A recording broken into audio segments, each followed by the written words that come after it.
ब्रह्मांड एक खुला स्थान है जिसकी कोई सीमाएं नहीं है, कोई अंत नहीं है। जी हाँ, इसकी लंबाई, चौड़ाई, ऊंचाई और गहराई अनंत है।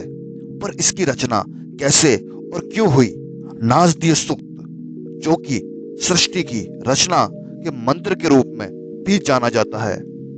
नागदीय सूक्त ऋग्वेद के 10वें मंडल का 129वां सूक्त है। इसका संबंध सीधा सीधा ब्रह्मांड विज्ञान और ब्रह्मांड की उत्पत्ति के साथ है। तो दोस्तों, अटेंशन हो जाइए, क्योंकि आज हम बात करने वाले हैं द नासदीय सूक्त के बारे में। इस जगत की उत्पत्ति से पहले ना ही किसी का अस्तित्व था और ना ही अनअस्तित्व। मतलब इस जगत की शुरुआत शून्य से हुई थी। तब ना हवा थी, ना आसमान था और ना उसके परे कुछ था। चारों ओर समुद्र की भांति गंभीर और गहन बस अंधकार के अलावा कुछ नहीं था। उस समय न ही मृत्यु थी और न ही अमरता। मतलब न ही पृथ्वी पर कोई जीवन था और न ही स्वर्ग में रहने वाले अमर लोग थे।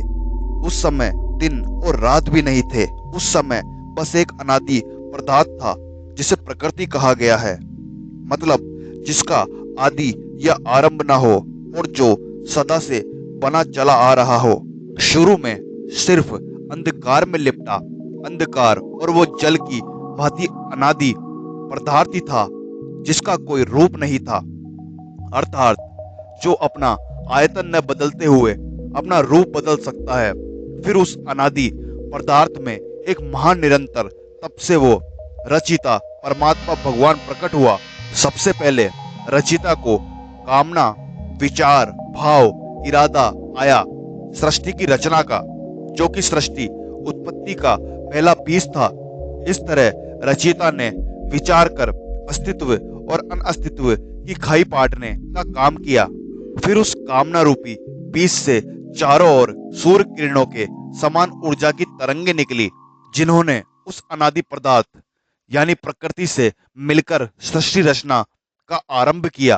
अभी वर्तमान में कौन पूरी तरह से ठीक ठीक बता सकता है कि कब और कैसे इस विविध प्रकार की सृष्टि की उत्पत्ति और रचना हुई है, क्योंकि विद्वान लोग तो खुद सृष्टि रचना के बाद आए हैं।